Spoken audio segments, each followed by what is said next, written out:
सुप्रभात बच्चों, कैसे हैं आप सब। उम्मीद करती हूँ आप सब अच्छे होंगे। तो बच्चों, आज की कक्षा में हम पढ़ने वाले हैं अध्याय नंबर 6, जिसका शीर्षक है अतिथि सत्कार। तो सबसे पहले बच्चों, हम इस पाठ का उद्देश्य पढ़ेंगे। कभी कभी जिंदगी में इच्छाएं और आशाएं दुखों का कारण बन जाती हैं। हम किसी से अच्छे व्यवहार की अपेक्षा करते हैं, परंतु यदि ऐसा ना हो तो हमें दुख होता है।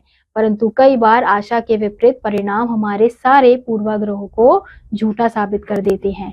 किसी को आवाज देने की फुर्सत नहीं थी। किसी साथी की आशामयी प्रतीक्षा में मैं जरा दम लेने के बहाने भी ना ठहर सकता था, कारण कि उस दिन मेरे सिर पर भूत सवार था। मैंने अपनी परीक्षा लेने का निश्चय किया था कि बिना रुके मुझसे चलने की कितनी सामर्थ्य है। तो यानी कि लेखक इसमें बता रहा है कि किसी ने उसे बोला, किसी के पास इतनी फुर्सत नहीं थी कि उसकी कोई प्रतीक्षा करे, उसका कोई इंतजार करे, लेकिन वो भी अपनी प्रतीक्षा ले रहा था कि कौन उसकी बात, मतलब कौन उसे चलने के लिए साथ कहता है।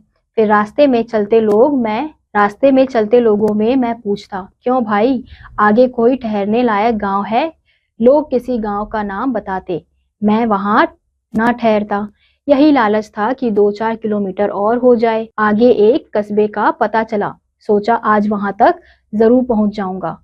रात हो चली थी, तब भी उस कस्बे तक पहुंचने की धुन थी। फिर हम क्या देखते हैं, रास्ते में चलते चलते वो क्या पूछता है कि यहाँ पे कोई रुकने लायक कोई गांव है या नहीं। तो लोग ठहरने के लिए तो बोलते थे, लेकिन जो लेखक था वो क्या कहता था कि नहीं, मैं सोचता था कि थोड़ा और चल लेता हूँ, एक कस्बा है वहीं पर जाके ठहरूंगा, वहीं पर जाके रुकूंगा। किसी ने बताया कि उस कस्बे में एक जमींदार रहते थे, बड़े भले आदमी हैं, उसका बहुत बड़ा बंगला है। यह सुनकर मैंने सोचा कि यदि मिलेगा तो गरम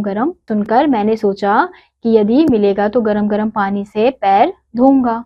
हो सकता है गरम तेल भी मलने को मिल जाए, और कहीं गरम दूध मिल गया तो क्या कहना। लगभग 56 किलोमीटर का सफर तय कर चुकने पर यदि कोई थक कर चूर चूर हो जाए तो क्या ऐसी इच्छा रखना अनधिकार चेष्टा समझी जाएगी। फिर लेखक क्या सोचता है, मतलब उसे बताया जाता है कि उस कस्बे में एक जमींदार है जिसका एक बहुत बड़ा बंगला है।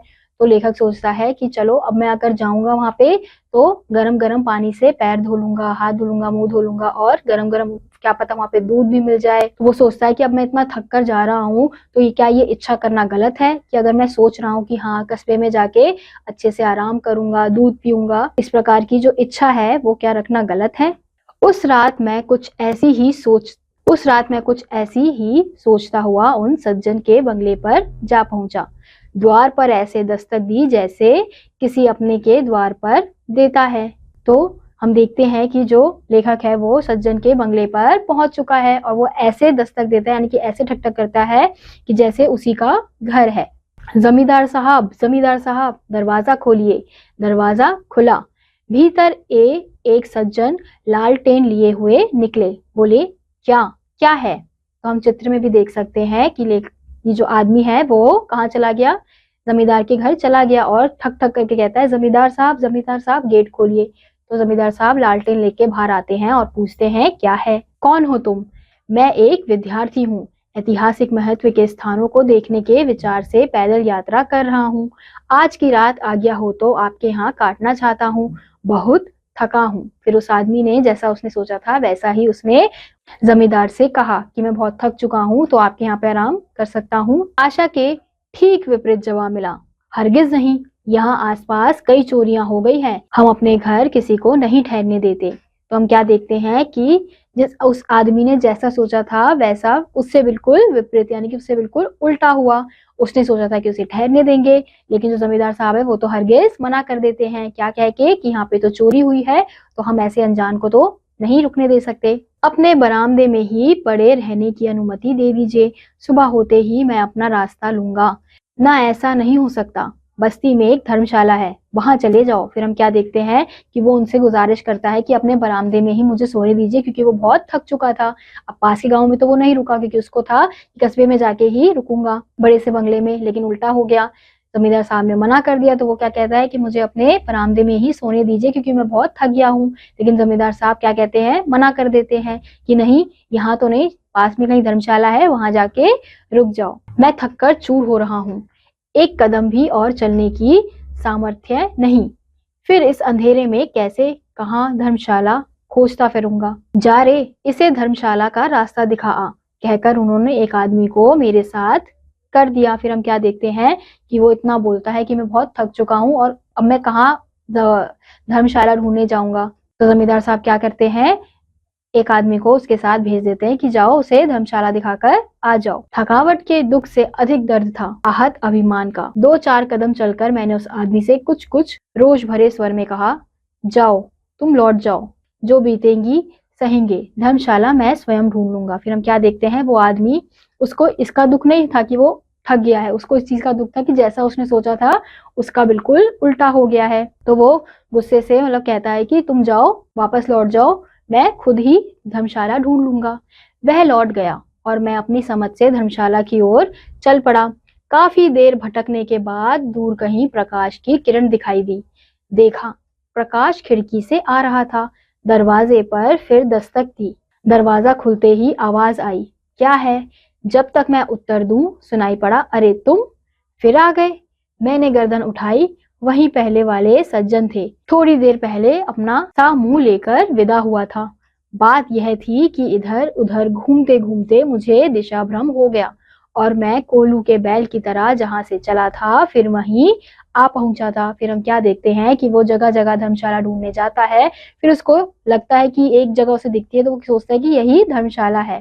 फिर जैसे ही वो जाता है अंदर तो वो क्या देखता है कि वो वापस से उसी जमींदार के घर पे आ गया है। वो देखता, अरे ये तो वही आदमी है। तो फिर उसे समझ आता है कि वो कोल्हू के बैल की तरह तब से इधर उधर घूम के वापस से उसी जगह में आ गया है जिस जगह से वो निकला था। दौड़ो दौड़ो चोर, देखो इसे अभी निकाला था, फिर आ गया है। उनकी चिल्लाहट सुनकर कई लोगों ने मुझे घेर लिया। कोई कहता पुलिस को बुलाओ, कोई कहता नहीं थाने ही ले चलो, कोई कहता अंधेर है, अभी अभी निकाला था, फिर इतनी जल्दी हिम्मत की। अब आदमी का कोई सहारा नहीं रहता, तब बुद्धि ही उसके काम आती है। मैंने स्वयं को दीवार के सहारे खड़ा करने की कोशिश करते हुए कहा, मैं थकान से चूर हूँ, मुझे बैठने की जगह दीजिए और ठंडे पानी का एक गिलास। कृपया मेरी बात सुन लीजिए, यदि विश्वास ना हो तो चाहे थाने भेज दीजिए। वे लोग बुरे आदमी ना थे और बुरे आदमी में क्या भलाई नहीं होती। मेरी बात सुन ली गई। एक स्टूल बैठने के लिए दिया गया और पानी का एक गिलास भी। मैंने स्थिरता से बैठकर धीरे धीरे पानी पिया और अपना थैला खोलकर 2 चिट्ठियां निकाली। दोनों परिचय पत्र थे। एक था ग्वालियर पुरातत्व विभाग के नाम और दूसरा निजाम हैदराबाद के प्रधानमंत्री महोदय के नाम। दोनों में मेरा साधारण परिचय था और यदि वे मुझ अज्ञानी यात्री की कुछ मदद कर सके तो धन्यवाद के 2 शब्द। फिर हम क्या देखते हैं कि लोग जो है वो उसे क्या समझने लग जाते हैं, चोर समझने लग जाते हैं और उसे सारे घेर लेते हैं। फिर कोई बोलता है उसको पुलिस पे दे देते हैं, कोई बोलता है थाने ले जाते हैं, कोई बोलता है अरे इसे अभी तो निकाला था अंधेरे में, फिर से इसकी इतनी हिम्मत।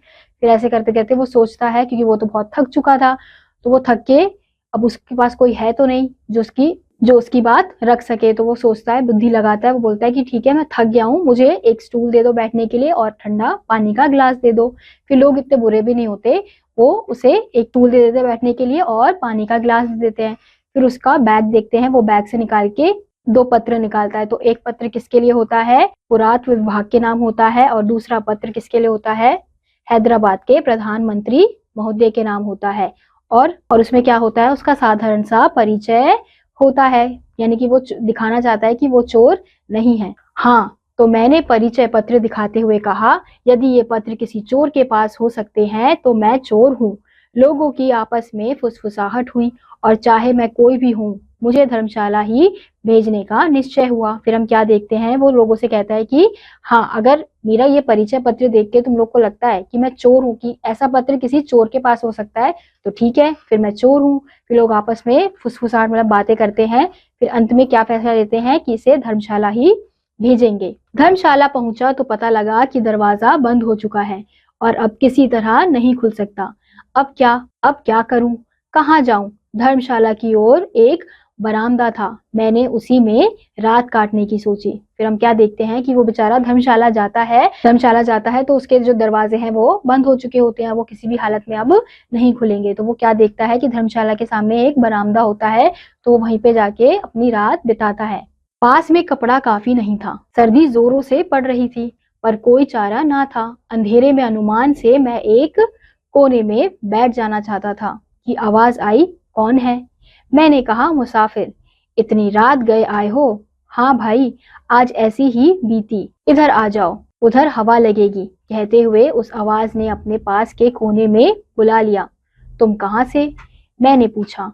हम तो भिखारी हैं, दिखाई नहीं देता। फिर हम क्या देखते हैं, जब वो बरामदे के पास सोता है आदमी, तो उसे एक आवाज आती है। वो बरामदे के पास सोता है तो उसे महसूस होता है कि वहां पे तो बहुत ठंड है और उसके पास जितने कपड़े होते हैं वो काफी नहीं होते हैं। फिर उसे एक आवाज आती है कि कौन है? तो वो बताता है कि मैं एक मुसाफिर हूँ। तो वो जो जिसकी उसे आवाज आती है वो उसे बोलता है कि आप इधर आ जाओ, उधर आपको हवा लगेगी। फिर वो ये देख के पूछता है कि आप कौन है? तो वो क्या बोलता है, मैं भिखारी हूँ। तो हम देख सकते हैं कि चित्र में भी हमें दिखाया जा रहा है कि ये भिखारी आदमी है जो इसकी मदद कर रहा है। दृष्टिहीन भिखारी के पास लेटने का जीवन में पहला अवसर था। मैं व्यग्र था अपनी सुनाने के लिए, मुझे वही सुनने वाला था। पहले पहले मैंने अथ में इति तक अपनी आप बीती कह सुनाई, उस सहानुभूति के साथ जो एक दुखिया को दूसरे से होती है। वह मेरी बातें सुनता रहा। राम कहानी खत्म हुई। फिर हम क्या देखते हैं, वो जो भिखारी होता है वो दृष्टिहीन होता है, यानी कि वो अंधा होता है। तो अब उसके पास और कोई तो होता नहीं है जो उसकी बातें सुने, तो वो सारी बातें किसको बताता है? उसी भिखारी आदमी को बताता है। भिखारी ठंड लगने की वजह से बुरी तरह कांप रहा था। मैंने अपना साफा उतार कर उसे उड़ा दिया, पर हम दोनों को नींद ही नहीं आ रही थी। तब अंधेरे में टटोलते हुए उसने पूछा, कहाँ है तुम्हारी टांगे? उन्हें जरा दबा दूं। मैंने कहा, ना ना, रहने दो। अच्छा यह बताओ, तुम्हारे पास कोई कपड़ा है? मुझे दो। मेरे पास यही एक साफा था जो मैंने आपको दे दिया। उसने अपने हाथों से मेरी टांगों को टटोला और नीचे से ऊपर तक वही साफा कसकर बांध दिया। फिर हम क्या देखते हैं, तो जो आदमी है वो भिखारी आदमी का मदद करता है। उसके पास जो साफा होता है, कपड़ा होता है, वो उसको दे देता है क्योंकि वहां पे बहुत ठंड होती है। फिर दोनों लेटते हैं, लेकिन उन दोनों को नींद नहीं आती। फिर जो भिखारी आदमी वो क्या करता है, उसके पैर छामता है, क्योंकि वो तो अंधा होता है, तो इसलिए वो छाम छाम के उसका पैर पकड़ता है और बोलता है कि तुम्हारे पास कोई कपड़ा है? तो वो आदमी क्या बोलता है कि मेरे पास तो ये साफा था जो मैंने तुम्हें दे दिया है। तो वो साफा उतार कर उसके पैरों पर बांधना शुरू कर देता है। उसने कहा, अब थोड़ी देर ऐसे ही बैठे रहो। गहरी सहानुभूति दिखाने वाले की आज्ञा का उल्लंघन करना आसान नहीं होता। मैं मतिवत बैठा रहा। थोड़ी देर बाद उसने मेरी टांगे खोल दी। रुका हुआ खून तेजी से दौड़ने लगा। थकावट जाती रही और नींद आ गई। सुबह उठा, तब देखा मेरा साथी मुझसे पहले ही उठकर जा चुका था। फिर हम देखते हैं कि वो जो उसने पट्टी बांधी थी वो क्यों बांधी थी, ताकि उसका जो खून है वो थोड़ी देर के लिए रुक जाए, क्योंकि उसके पैर बहुत ज्यादा थक चुके थे, क्योंकि वो इतना चलकर आया था। तो इसलिए उसने क्या किया था, पट्टी बांधी थी। फिर उसको जब थोड़ी देर बाद खोला, उसका जो खून है वो एकदम से चलने लगा, तो इस वजह से उसकी जो सारी थकान है वो मिट गई, तो उसे नींद आ गई। फिर जब वो सुबह उठ के देखता है, आदमी जो उसका साथी होता है वो वहां से जा चुका होता है। तो बच्चों, हमने देखा कि किस प्रकार से उस आदमी ने सोचा था कि वो एक बड़े से महल में रहेगा, जमींदार के घर में, लेकिन जैसा हम सोचते हैं कभी कभी वैसा नहीं होता है, लेकिन जो होता है वो भी अच्छे के लिए होता है। तो इस कहानी के माध्यम से हमें यही बताने का प्रयास किया है कि अगर हम कुछ सोचते हैं और अगर वो नहीं होता तो हमें निराश नहीं होना चाहिए, क्योंकि क्या पता जो हुआ है वो हमारे अच्छे के लिए हुआ है। तो इसी के साथ बच्चों, आज का यह अध्याय यहीं समाप्त होता है। उम्मीद करती हूँ आपको यह अध्याय समझ आया होगा। मैं आपसे मिलूंगी अगली कक्षा में, तब तक के लिए नमस्कार।